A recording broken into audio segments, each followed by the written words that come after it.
Anyone who's ever done anything worth doing has dreamed big, failed mightily, and mostly started from humble beginnings. This is a podcast about such people. The most fascinating podcast in the world is fascinating because of the stories of the human beings. 1. Hello, everybody. This is Pat DiCerbo, the most fascinating podcast in the world. As those of you who listen know, it has nothing to do with me and everything to do with the people who agree to talk to me. And today I have a particularly fascinating person, at least to me. His name is Professor Stephen Berk. And before I went to Union College, I had no idea who he was, but I ended up taking 4 classes from Dr. Berk and fundamentally changed the direction of my life. And I ended up becoming a history major, European history and Spanish to be exact. Professor Berk is widely known, I would say, certainly nationally and probably internationally, for his expertise in European history, the history of the Holocaust, modern Jewish history, or Jewish history in general, and Middle Eastern history. He was born in Brooklyn. His grandparents were immigrants. His parents were born in Brooklyn as well. And as I say, he's widely known, and he's a treasure at Union College. Welcome, Professor Berk. Thank you for the kind words. Oh, my pleasure. So I mentioned you were born in Brooklyn, and I'm in the habit of starting every conversation with a question about people's earliest memories. And I just wondered, what do you remember from age 5, 6, or however early you can remember? Actually, I remember a great deal. In fact, sometimes I think I remember too much. But it was a wonderful childhood. This was Brooklyn at its zenith. It was, in fact, there's a book called When Brooklyn Was the World, 1917 to 1957. It was a wonderful childhood. And to show you how back the memory goes, I remember when Roosevelt died. When FDR died, I was about to be 5 years old, and we lived in an apartment house in Brooklyn and Bensonhurst. And my mother and I got into the elevator, and I saw my mother cry. I'd never seen my mother cry before. And the people in the elevator were crying, and they were talking about that the president had died. So this is a little bit of a departure, but I didn't realize, I'm showing my ignorance, which is not unusual, but I didn't realize that he got elected 4 times. That is correct. I thought it was 3 times. And no, then it was 4 times. He got elected in the 4th time in 1944. It's an interesting thing there, because Congress was beginning to investigate the attack on Pearl Harbor. How did we miss the signals? What went wrong? And so on. And the Republicans knew what, of course, the Democrats knew. We had broken the Japanese code. And there was some suspicion in the United States, a good deal of suspicion that I think lingers down to the present day, that Roosevelt knew the attack was coming, we had broken the code, and so on. That happens not to be true. Roosevelt did not know, but we had broken the Japanese code. Dewey was going to raise the issue. It was Governor Dewey of New York that was going to raise the issue about Pearl Harbor. We had broken the Japanese code. And then people from the War Department approached Dewey and said to him, you cannot raise it. We've broken the Japanese code, but the Japanese do not know that we've broken the Japanese code. And therefore, do not bring this out. Do not raise this issue. And he did not. Now, whether that would have altered the election, I don't know. I don't know. Roosevelt was immensely popular, even though I'm not an American historian by training, even though we now know, and people I think at the time knew it, this was a very sick man. When you were a child, what do you remember growing up in Brooklyn? Like, did you go to grade school there, or did you? I went to PS 238, where I met my future wife, and then I went to James Madison High School, and I am both a Brooklyn chauvinist and a Madison High School chauvinist. This is a neighborhood school with 5 Nobel Prize winners.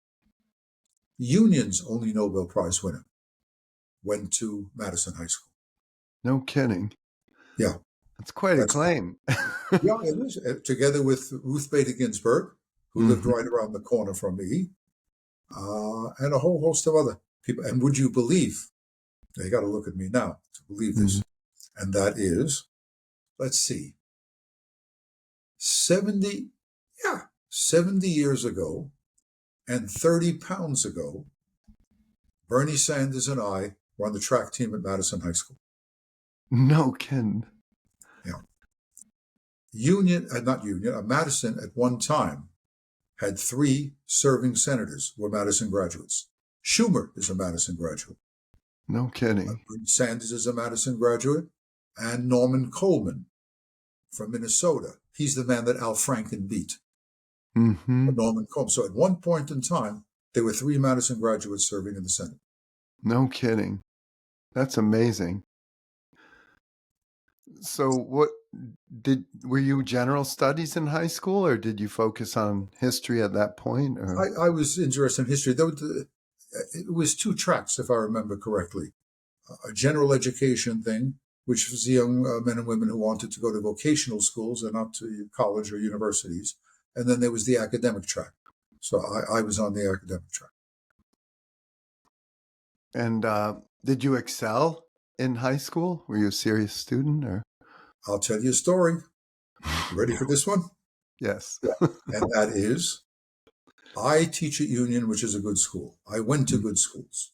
University of Pennsylvania, Chicago, and Columbia. These are good schools. But the smartest people I ever knew were at Madison High School. In 1995, it was Union's bicentennial. And the Nobel Prize winner, Barry or Baruch Blumberg, came. I think it was class of 46. So he comes, and I'm his escort for the day. And I said to him, I knew he went to Madison. I said, Dr. Blumberg, I teach a good school. I went to good schools. The smartest people I ever met were at Madison High School. And he looked at me and said, until he became the president of Balliol College in Oxford, the smartest people he ever knew were at Madison High School. That's fascinating. We were first and second generation Jewish kids. And the drive was there.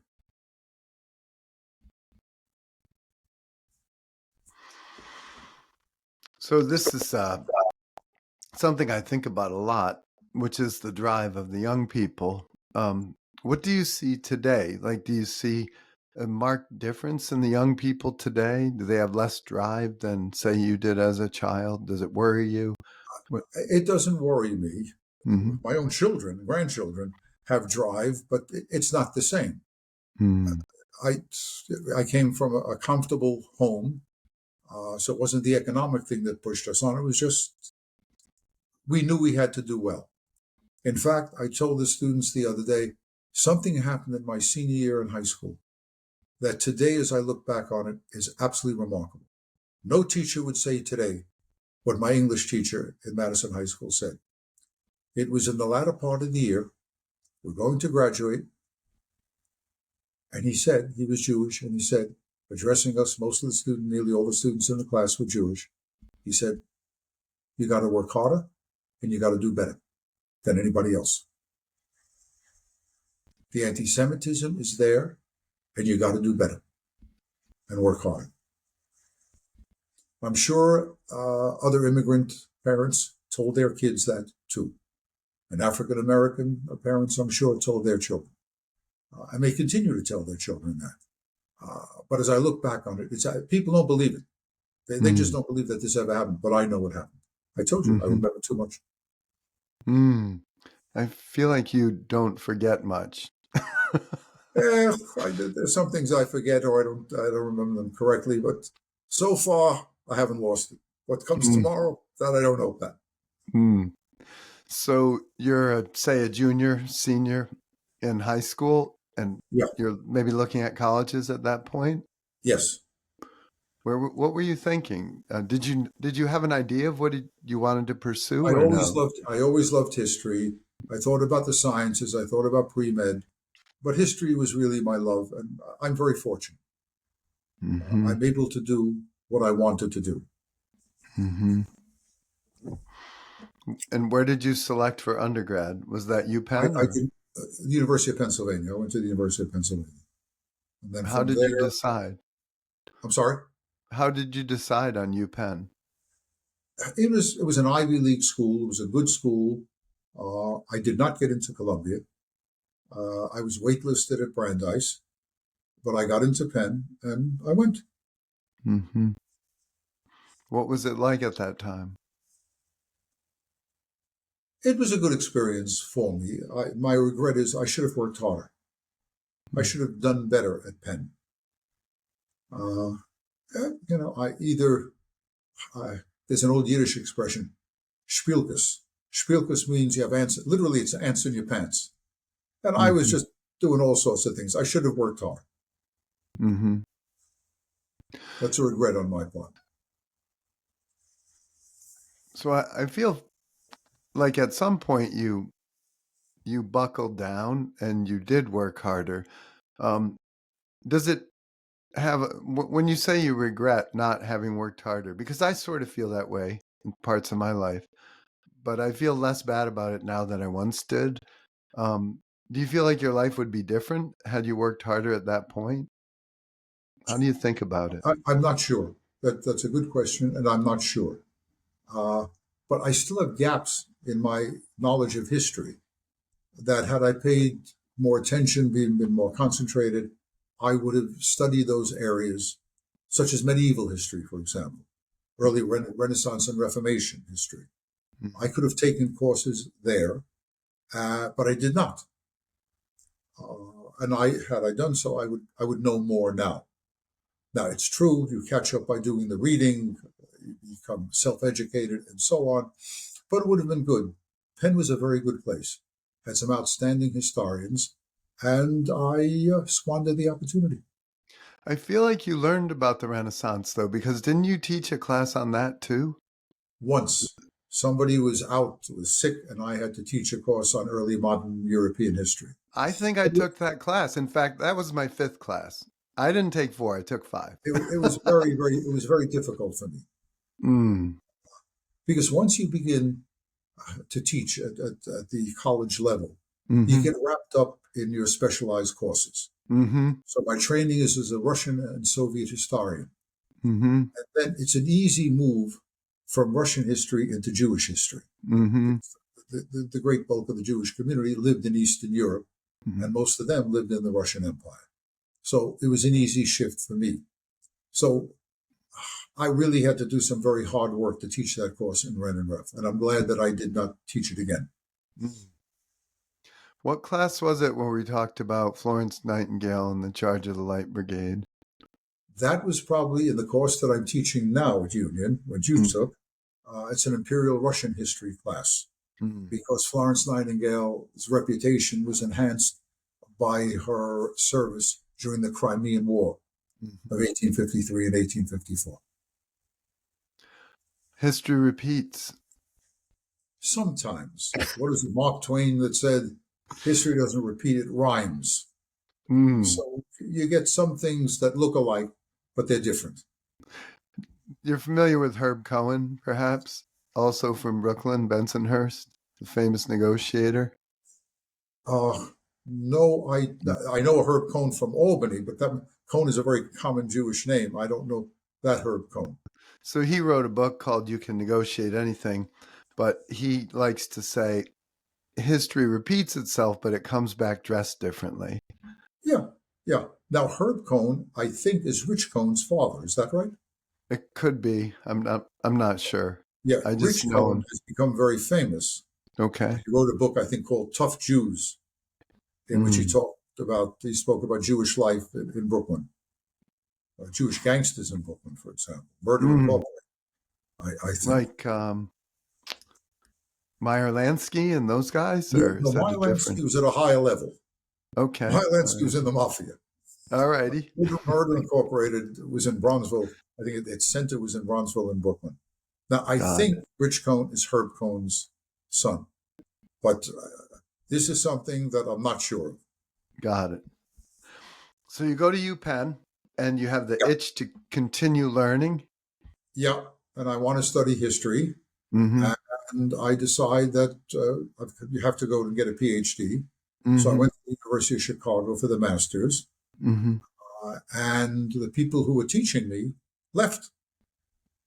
And then I got an offer that I could not refuse. One of those men said to not only to me, but to the small number of graduate students that were working with him, he said, wherever you want to go, we'll get you there. Mm-hmm. So he was going to Columbia, and I went along together with some other people. We went with him to Columbia, and that's where I got my That had to PhD. be a dream come true, right? Going to Columbia. It was, since I'd been rejected there as an undergraduate. Mm-hmm. What do you remember when you first got to Columbia? What was it like then? It was a very, very good experience. Morningside Heights is a nice place. That's the neighborhood around Columbia. It was very, very nice. Incidentally, I was married at the time. I had got married right after I graduated from Penn. And in that area on Upper Broadway, around 112th Street, there's a restaurant. And my wife and I used to go. She would have a hamburger and I would have some fried fish. The only reason I'm telling you that is, lo and behold, I turn on the television and watch Seinfeld, and that's the restaurant. Tom's. That's what it was called. It was called Tom's. That's the restaurant that my wife Roberta and I used to go to all the time. What a great story. So, what was your dissertation on? The coup d'etat of Admiral Kolchak. That was Admiral Kolchak was one of the whites, one of the men that fought against the Reds, fought against the communists. And he had Mm-hmm. enjoyed a great deal of success, and I wrote about that. He was based in Siberia. That's fascinating. So, when you think about today, like against the backdrop of history, what's changed? What's the same? How should we be thinking about what's going on in the world? This is a cliche, and this is not a good time in a Mm. whole variety of ways.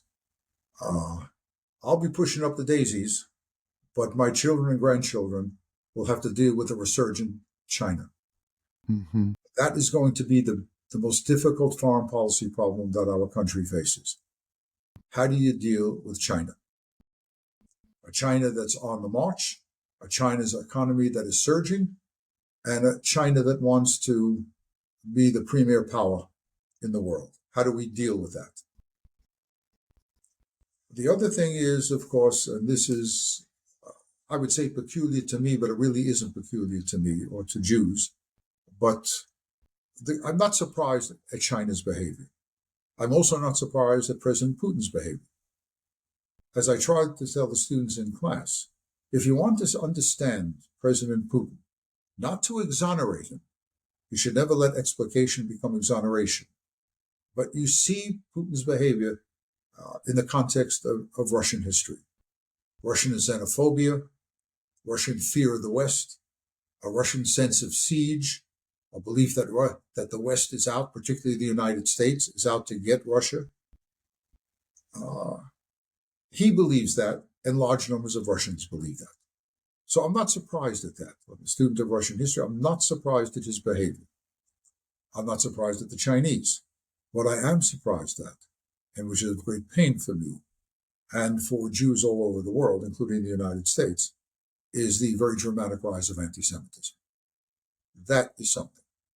That I think most of us, most Jews, particularly my age, and even younger, I can only remember one incident in my life where I experienced anti-Semitism, and it wasn't a major thing. On my honeymoon, we met a couple, an older couple. He must have been 10 to 15 years older than I was. I don't know, it was a second marriage for them or first marriage. They were very friendly. And I told him my name's Stephen Berk, but I don't remember his name. He asked me how I spelled my name. And I said B-E-R-K. Now, people with my name, Jews with that name, that's the way they spell it. Irish and other people will spell it B-U-R-K-E. When I spelled my name, he turned away and never spoke to me again. Hmm.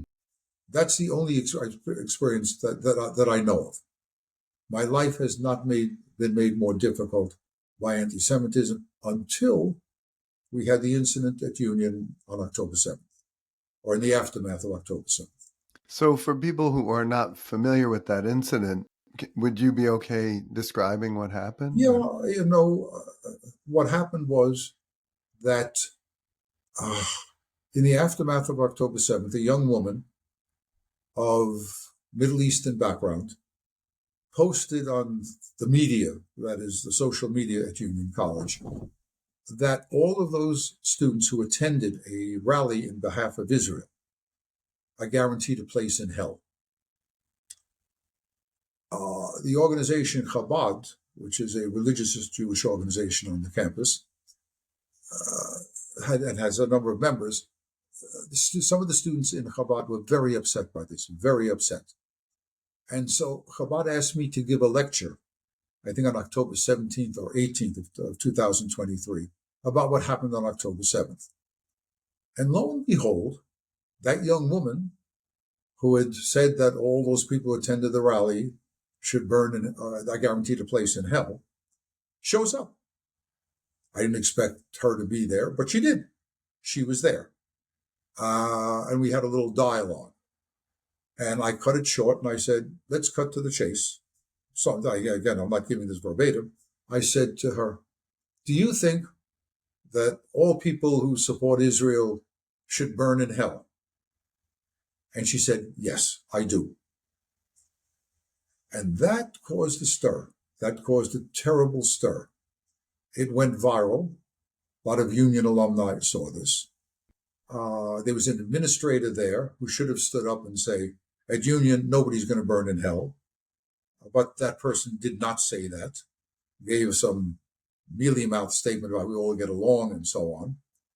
And then, in early November, a letter came out from the administration at Union College condemning anti-Semitism, but also in a subsequent paragraph said, now again, I have to be careful, I don't have it in front of me.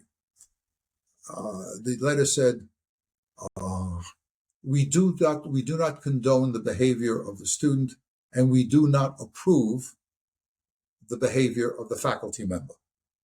In other words, the administration put me on the same level as the student.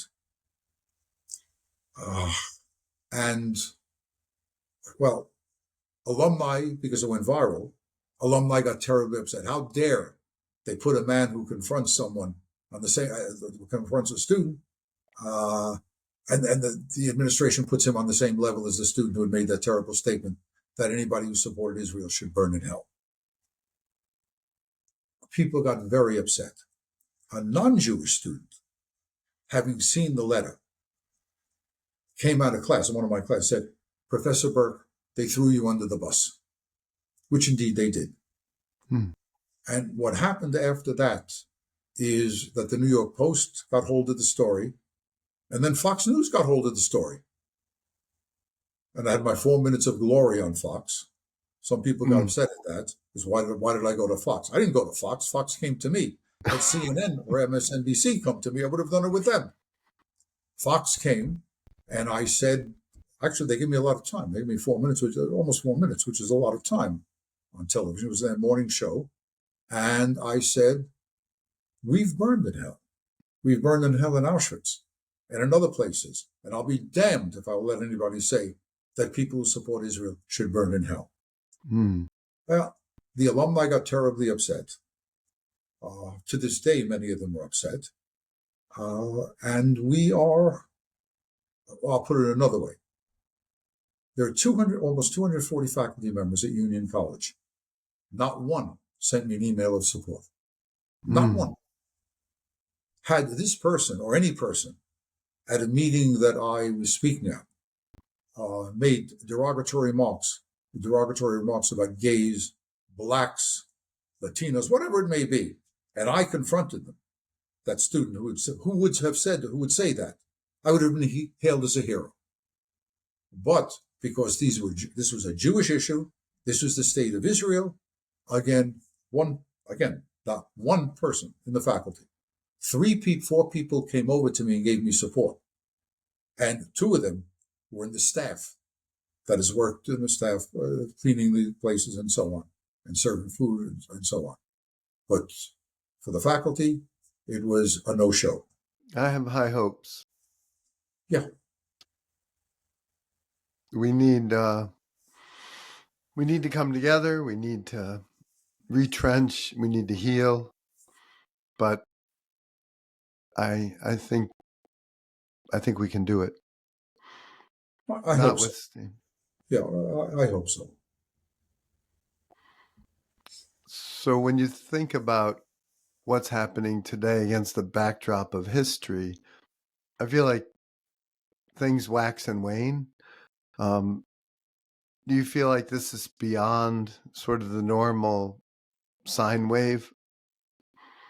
Younger people, now almost everybody's younger than I am these days. Younger people, not too much younger, say these are absolutely terrible times. It's unprecedented, but it's not. When I think of what our parents and our grandparents and great-grandparents went through, coming as immigrants, living through the Depression, living through the Second World War, that was a more difficult time. And we'll get through this. But the blood will flow. I mean, people are going to pay a price for this. And what happened, the country is very much polarized now. It was polarized in the past. After all, remember, we had a civil war. Nothing's more polarizing than a civil war. But people have the short memory. For those who remember the Vietnam War, the country was very, very polarized. But in the issue of anti-Semitism, there's a difference. Anti-Semitism has crept into the academy. Sometimes the anti-Zionism, things like that, anti-Israeli sentiment crosses a red line. Of course, it's correct. It's proper if you wanted to criticize Israel. But when you compare the Israelis to Nazis, when you say they're committing genocide, when you're saying it's an apartheid state, none of these things are true. And you may criticize Israeli behavior. They should have done work more easily, not pursued it so much in Gaza. That's legitimate criticism. But again, forgive me, I'm repeating myself here. To call the Israelis Nazis, to say that this is genocide. Israel's an apartheid state. Israel doesn't have the right to exist. So say people. That's not right. It's simply not right. And I think for large numbers of American Jews who are divided on many issues, to confront the anti-Semitism. And when you have on college campuses somebody saying, we got to hunt the Zionists, or in some circles, people are saying, you got to hunt down the Zionists and kick them out. Well, they're talking about people like me. I'm a proud Zionist. I believe that the Jews have a right to a state of Israel. I'm a supporter of the state of Israel. I know Israel is not a country, or Israel is a country with blemishes. Every country, including our own, has blemishes. But to say that the country, or to say, as some people on the other side are saying, we want a Palestinian state from the river to the sea. The river is the Jordan, the sea is the Mediterranean. If they know that, it means the destruction of the state of Israel. That's genocide. And when Hamas talks about destroying the state of Israel and killing every Jew that a Muslim can find, that's bad stuff. And so we're concerned about that. So in your view, against, again, the backdrop of history, I feel like it's a very few people I could talk to about this. Why now? What's happening? Like, why is this wave? That's a very good question. That, incidentally, if you remember from my history courses, is one of the most difficult things for a historian to determine, is why did something happen at a certain time? Why did the French Revolution happen in 1789 and not 1779? Why did the American Revolution occur in 1776 and not in 1766? These are all good questions and very difficult ones. The anti-Semitism was always there. But now it's easier to masquerade it with anti-Zionism and anti-Israeli sentiment. So I think that is encouraged. I'm sorry, forgive me. It has encouraged people who really don't like Jews now to come out and cover themselves with the legitimacy, or what they think is the legitimacy, of anti-Israeli sentiment and anti-Zionist sentiment. And then, I'm sorry, Alicia's here. There is something else. President Obama was not responsible for anti-Semitism. But the mere fact that a black man was elected president of the United States drove the American right up the wall. It convinced people who were anti-black, some of them anti-Catholic, anti-Muslim, anti-Semitic, and so on. This was proof of the pudding that the United States had gone to the dogs. And it's 1 minute to midnight. You got to stop these people, stop the blacks, stop the Jews, stop anybody. And I think that brought them out. Now, President Trump, there is the charge, particularly among Democrats, that President Trump has been responsible for this. I don't believe that. But the kernel of truth here is he should have, after the riots in Charlottesville, he should have been more adamant about condemning the anti-Semitism that surfaced in Charlottesville. On the other hand, as I point out to people, in one of his State of the Union speeches, President Trump gave the most anti-Semitic speech I have ever heard given by an American president. He asked people in the audience who were Holocaust survivors to stand up, and he made a rousing condemnation of anti-Semitism. But why does he have dinner with a number of Nick Fuentes, for example, Kanye West? Why does he have dinner with these people who are at best problematic? So President Trump is not an anti-Semite. An anti-Semite doesn't allow his daughter to marry a Jew. And he has been very, very supportive of Israel. But he has some bad friends. He hasn't come out and condemned those bad friends. He's condemned anti-Semitism. And he's putting pressure on universities, particularly the elite universities, on anti-Semitism. Whether or not he has a different agenda, that's a matter of debate. But he has, the first American president, to really come down hard on some of these elite schools on the issue of anti-Semitism. It's fascinating. Because for the layman, like, I feel like it's really confusing. And I like the way you put it, because you said if a person is anti-Semitic, they can cloak it differently today. Yeah, I think they can. You bash Israel, you say terrible things about Israel, and then people don't understand. Even though the Jewish community is divided on Prime Minister Netanyahu, and probably more Jews, American Jews, are antagonistic to Netanyahu, but the overwhelming majority of Jews do support the state of Israel. They are Zionists. And when you get imams in a mosque talking about how evil the Zionists are, you got yourself a problem. You got to hunt them down. Are they going to hunt me down? Is that what they're talking about? Are they going to hunt American Jews down? Now, we've seen an example of this. Now, I'm a registered Democrat. But some of the things that are said by the left wing of the party, to me, are absolutely shocking. I'm a Humphrey Jackson Democrat. They were my heroes. Tough on foreign policy, really tough anti-communists, supporters of the state of Israel, and very liberal on social issues, civil rights, gay rights, and things like that. But when you get people like Ilhan Omar, Rashida Tlaib, who are vehemently anti-Israeli, and in more than a few cases, anti-Semitic, saying anti-Semitic things, using the old anti-Semitic tropes, that's bad stuff. And I worry about that. And the thing with what is it? Charlie, the guy who was assassinated. Charlie Kirk. So Charlie Kirk, a good and decent man, too far to the right for me, but a good and decent man, had the guts to go to college campuses. And now you have people rejoicing over his death. You don't do that. You don't rejoice over the killing of a 31-year-old guy who's got a family. He may differ from you. You oppose him in the legitimate ways, in the right ways. You confront him, but you don't rejoice over his death. But the same thing with President Trump. I didn't vote for President Trump, and I doubt I will ever vote for him. But Trump is not Hitler, and he's not a fascist. He may be a bad guy, may be a cruel man.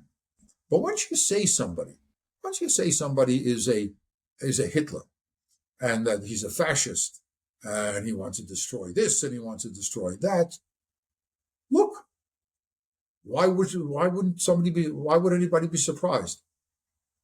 If he's a Hitler, you got to take him out, right? You don't want to go back to the way it was.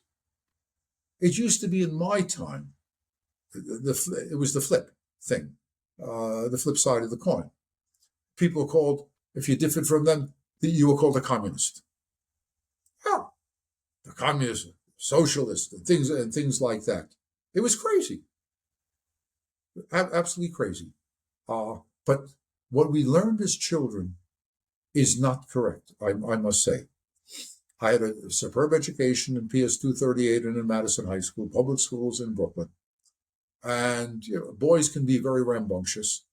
You say something to another guy, and it end up in physical violence. So what did they teach us when we were children? Our parents taught us that.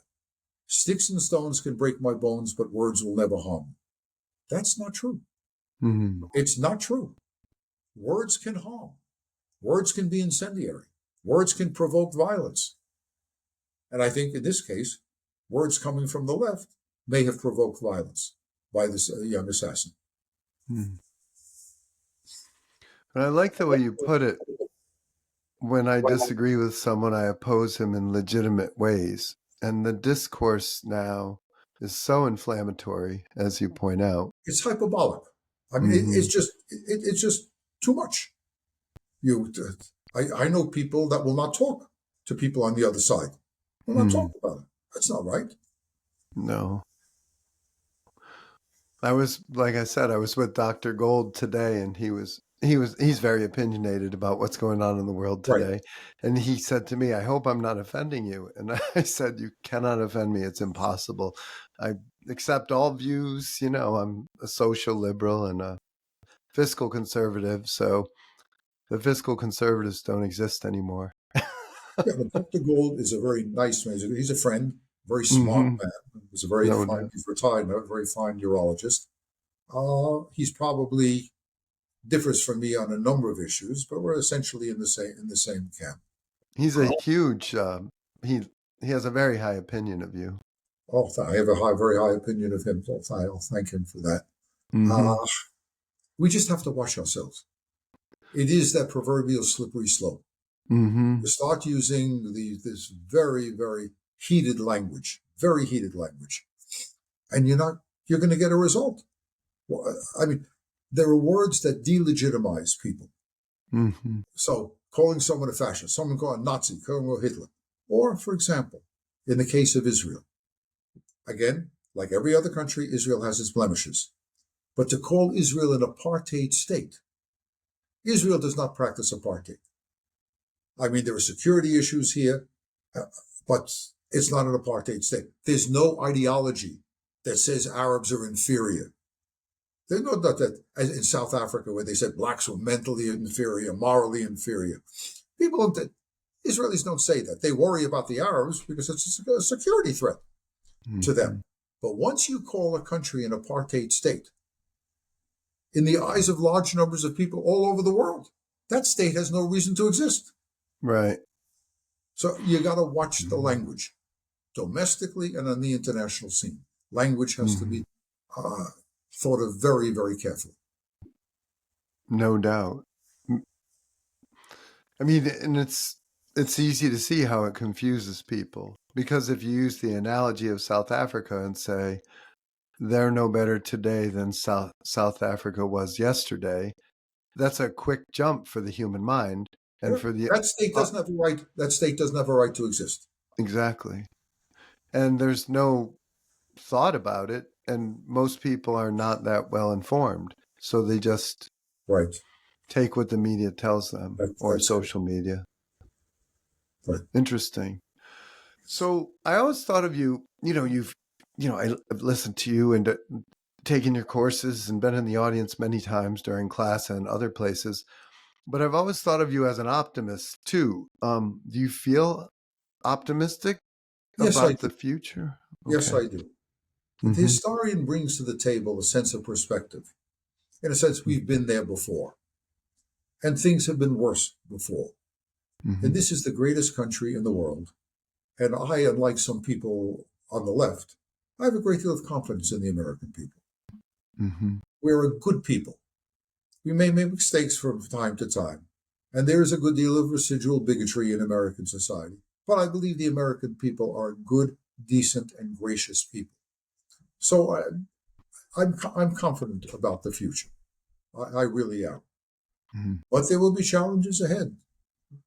As I said in Mm-hmm. the early part of the program, China is a problem. We're going to have to deal Mm-hmm. with that.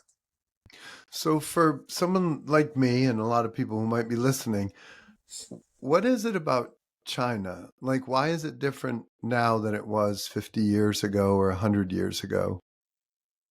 Stalin used to say, the history towers over the present like a mountain. That's true in our personal lives and in our collective lives. China was raped again and again and again, and we participated in the rape. That's the open door policy. We clothed it in nice language. But the open door policy of Secretary of State Hay was we want our share of really controlling parts of China and really exploiting China. So China was a plaything for the West. China was humiliated and beaten by Japan in World War II. Eventually, the Chinese, because of the American forces, in the rest of the Pacific, the atomic bomb, all those things that people are familiar with. Do you know what the Japanese expression was in China? Loot all, something like this. Loot all, burn all, kill all. Hmm. At least 20 to 30 million Chinese figures were killed by the Japanese. I had no idea. Yeah, It was that that's big a number. where, I mean, they don't call it the rape of Shanghai for nothing. So that's the past for China. A desire not to be in that position again. A memory, at least a historical memory of the Middle Kingdom when China was the center of the world, more advanced than any other country in Europe. So the history is there. The feelings of aggression against them are there. A desire, again, in the wrong kind. China should be a great nation again. And again, the Communist Party playing the nationalist card and believing that China's security can only be guaranteed by dominating first East Asia, maybe the rest of Asia. That's where the Chinese are coming from. I'm not a Chinese expert on this, but I know enough history to know how much history towers over the present like a mountain. Mm. And that's true in the case of Putin as well. I was So, telling the students, as early as the 16th century, visitors to Moscow were writing back to people and talking about this xenophobia that the Russians have, this suspicion of foreigners, this secrecy. And then as we move up the centuries, when Russia was attacked by the Swedes, by the Poles, first by the Mongols, the Swedes, the Poles, the French, the Germans, and the Japanese, this belief that the West is out to get us. Now, again, let me say to you, explication should never become exoneration. There's no justification for what Putin did. I'm just explaining why he did it. But what he did is an unprovoked act of aggression against Ukraine, and we've got to stand fast against this. so again, against the backdrop of history, what is Putin thinking? Where is he likely to go next? Assume he lives another 20 years. What's he thinking about doing? Again, there are some things in history and political science that are more within the realm of the psychoanalyst than they are the historian of the political science. Maybe most of it. Maybe most of it. That is correct. And so I think he's going to push as far as he can get. And here we have to worry about a miscalculation. If he goes to the east, into the stands, in Kazakhstan, Uzbekistan, Kyrgyzstan. That's tough for them. And that is almost peripheral to us. But here's the miscalculation, if he thinks we are weak, if he thinks that the West, that Europe, the United States will not stop him, the miscalculation will be he'll go into Latvia, Lithuania, and Estonia. Now, these countries are now in NATO. We are bound by military alliance to come to their assistance. Will he go into Poland? He better not go into Poland. The Poles will fight. And Poland is not a small country like the Baltic states are. Poland's got a population probably around 40 million, if not more. And the Poles have a long military and a very proud military tradition. They will fight, and they will fight well. But again, we're talking about human behavior. And we also know about miscalculations. He may miscalculate. He may think, I can go into Poland, I can take the Baltic states. And the miscalculation will be that the United States and NATO will respond and will have a world war. Or at least a war with Russia.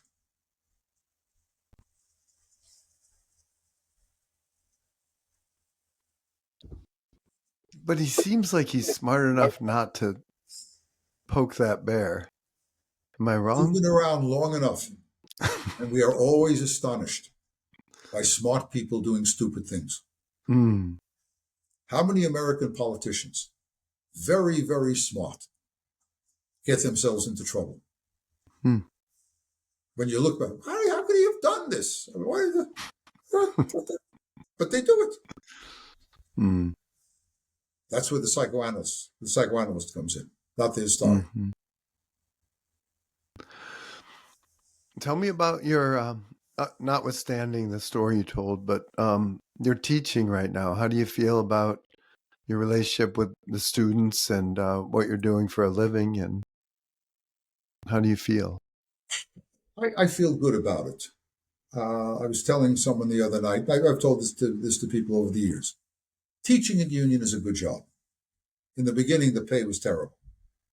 But teaching is now, you never get rich, but it's a good job. It's a beautiful school. Must be one of the most beautiful schools in the United States. My colleagues are too far to the left for me, but they're decent people and they're very, very smart people. The problem is with the students. It's not a problem if you teach mathematics or science. Every year, I get 1 year older, and those damn kids, they're always between 17 and 22. Things that are important to me or were milestones in my life or that had an impact upon my life means nothing to them. Absolutely nothing. I'm 65 years older than some of my students. Let me give you an example. I'm trying to talk to them in the Middle East history class about why Harry Truman recognized the state of Israel in 1948. First country to recognize the state of Israel was the United States. And the conventional wisdom is that he had a Jewish friend, Eddie Jacobson, and Jacobson lobbied him, actually came into the Oval Office and lobbied him on behalf of Israel. And that the leader of the Zionist movement, Chaim Weizmann, came to him and lobbied him, and Weizmann was a very effective lobbyist. Now, that's what David McCullough says. But Walter Russell Mead, in another book, The Ark of the Covenant, says, no, the major influence upon Truman was Eleanor Roosevelt. She was the most prominent woman at the time, the widow of the great man, and she believed that her husband's greatest legacy was the United Nations. And since the United Nations had voted in Resolution 181 in November of 1947 to accept partition of Palestine into a Jewish and Arab state, Truman, a Democrat, the vice president of Franklin Delano Roosevelt, he had to support the state of Israel. Now, I said to the students, why was she the most prominent woman in the United States? Nobody answered. And finally, a young woman said, She was the widow of the president. And this is out of a class, let's say 30 students. Only one woman, one young woman knew that. And then I asked her, who was her husband? She was the widow of an American president. Who was her husband? You know what the kid said? Teddy Roosevelt. Oh my gosh. But in fairness to Union, I was visiting a professor at Skidmore. And I'm teaching a course on World War II. And Skidmore, like you, it's a good school, good students. A young man raised his hand and said, Professor Berk, you've given us a lot of material. I'm confused. I said, how can I help you? He said, what side was Japan on in World War II? Mm. So that's a problem. If you teach history, it's a problem. I think, as I mentioned before, there's not a lot of reading going on, and most of us are uninformed or not well informed, and so the media and the social media are where we're getting our education, and Yeah, I just that that is certainly terrifies a me. problem. So my parting words to people would be, read and never stop reading. Mm-hmm. But always never suspend your common sense. Mm-hmm. If you're reading, remember that everything in film, everything on radio and television, and everything in literature, nobody is completely objective. Mm-hmm. And if something is if your common sense tells you that this is not right, then it's probably not right. Mm-hmm. That's a great line, and I appreciate you bringing it up. Like, I say it a lot in my life. Just everyone is a product of the sum total of their experiences in their lives. So by virtue of that fact, I cannot be objective. Everything that goes through me. Therefore, it's colored by me. So nobody's objective. No writer, no. Nobody is objective, and everybody, one way or another, has an agenda. Mm-hmm. That's why in the Middle Eastern history class that I teach at Union, I say the first day of class, 1, I'm Jewish, and 2, I'm a supporter of the State of Israel. Mm-hmm. I will try to be as objective as I can. I will present contrary opinions, and then it's up to you. Mm-hmm. I say to the students. So, do you have any questions for me or comments or?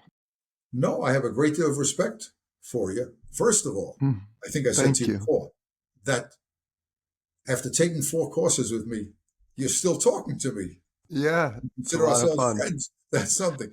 I tell you, one of the things that has astonished me is that people they remember their grades. And if it's not a good grade or a grade that they thought, 30 years could have passed. 30 years could have passed, and it still bothers them.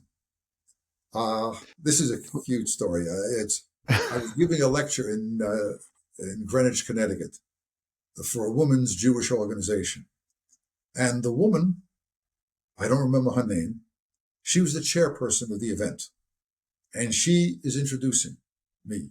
And she graduated, I think, class of 88. She was around your time there. Mm-hmm. And I see her walking up with papers. She gives me a very nice introduction. It was very sweet, a very nice introduction. And then at the end, she holds up a paper that she had written for my class. My gosh. She said, Professor Berk, you gave me a B+. Surely this was worth at least an A-. That was 25 years later, if not 30 years later. Did she try to get it changed? No. No, that she didn't. It's funny. It's just funny. And some people take it. I once gave a young woman a C. She hasn't talked to me since that time. Oh my gosh. So my personal story, my wife went to Union. She graduated with a 4.0, never got a B. She's a civil engineer. And my kids were really smart. My oldest, Jojo, went to Union, got a 4.0 in biology. And Fiona's very smart. And so I said, I think I graduated with a B-, like a 2.7. And I got good grades in history and Spanish. And I got bad grades in math. And and in the 2 engineering light courses that I took. And my kids said, "We don't believe you." And I said, "What do you mean?" And they said, "There's no way you got an average of a B or B minus." And because I guess my wife had told them stories. So they forced me to order my transcript from Union. And I'm Yeah. not proud of this because I think of myself as a B student, but my cum was a 2.3. All right. Let me So, tell you, but you know what you tell the kids? You tell them you got B's when a B really meant something. amen. That's what you tell them. When a B really meant something. Today, No doubt. everybody gets A's and B's. Right. The But great in your incendiary. class, like you had to do the reading. I explained to them, you have no idea what the reading was like. It was a lot of reading. In those days, we used to give a book a week. Can't do that Mhm. anymore. It was massive. Yeah. So when you think about your life, just you personally, when you look back at your entire life, I like to say, the hyphen is the most important punctuation. Do you know why? No, tell them. It's the punctuation between your date of birth and your date of death. Right. So if you're looking back on your entire life, like what would you want people to know about you? Maybe people that'll never know you. What did you stand for? What was important to you? And what would you want to be remembered I for? tried to do my best. I tried to help people. I tried to make whatever contributions, making the world a better place. But I also defended my people. Hmm. I did everything in my power to defend the Jewish people and to combat anti-Semitism and to defend the state of Israel. But if I have any regrets, I should have worked harder. Maybe I would have been a little bit more successful in what I did. I should have worked harder. Well, like most of us, you're probably your own biggest critic. And I just have such a high opinion of you and always enjoyed your classes and enjoyed your reputation. And I love to tell people that I took classes from you and that I know you. And I think you're a Union College treasure. And more broadly, I think you're an American treasure. And I really Thanks. appreciate you Yeah, talking with me. yeah. Thanks for the very kind words, and thanks for what you do. I My think you're pleasure. performing a very public service. I'm sure you're not getting too much money for it if you get any money at No, all. no money. But this is this is what people should do. You're making the world a better place. You're helping educate people. It doesn't That's get better very than that. kind. Thank you so much. Well, Thank you for thank you. having me, Pat, and Yes, good sir. luck to And everybody. Good yes, luck to sir. you and your family. And it's the Jewish New Year. And even though I know you're not Jewish, I wish you a happy and healthy New Year. Thank you, sir. Thank you We'll very see much. you soon. Bye Bye bye. bye.